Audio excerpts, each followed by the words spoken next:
I have friends who have businesses that do maybe half a million or a million a year in profit. I've seen larger, clients that I've worked with that are anywhere from, 10 to $50 million in enterprise value.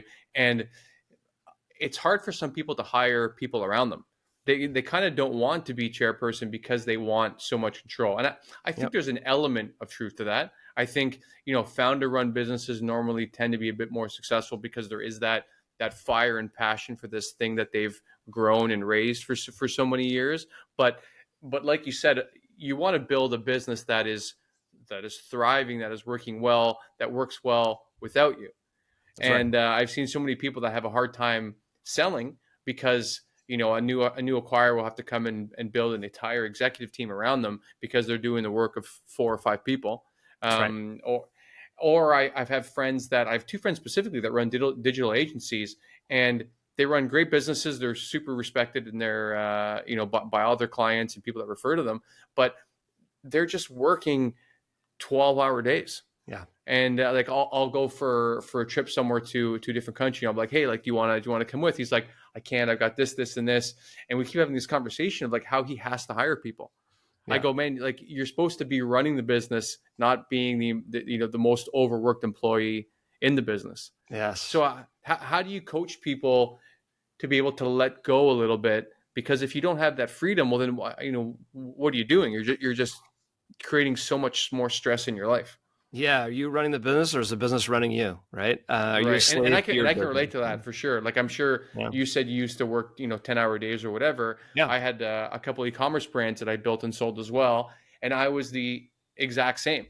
I Yep. mean, I would be, I'm constantly thinking of, okay, how can I grow this? What's a new marketing strategy we can use? Is our wholesaler happy about this? Is there some sort of way that I can position it that gives us a better deal? Like there's always something that's running in the background, That's and right. it's hard not to offload that because you feel like there's so much going on in your mind, which means that you're being more effective and you have more control. But sometimes you're just losing your mind. Yeah. So Well, how do you approach that final principle? yeah. So, well, first off, I'd say I'm never going to stop working. I'm never going to stop working, to your point, 8 to 10 hour days, because my mind never stops and I'm always thinking, I'm Right. always doing things. That doesn't mean that I have to do everything in my company all the time. And where I think Mm-hmm. entrepreneurs really fail is principle 4. They don't know how to build a culture of intrapreneurship within their business where they hire the right people that match their core values and beliefs, that they give them opportunities to succeed and fail, that they train them appropriately, onboard them appropriately, create a culture within their business that's entrepreneurial. So everybody cares about the revenue and the margins and the profits and not overspending. And, everybody cares about the business like it's their own. And if you think about Right. where we started, like I said, the first thing you got to do is know what your 30-year life plan is. Well, if your 30-year life plan is to run your business 80 hours a week, completely stressed out, not spending enough time with your family, being a slave to your business and all that kind of stuff, then you're doing the right thing.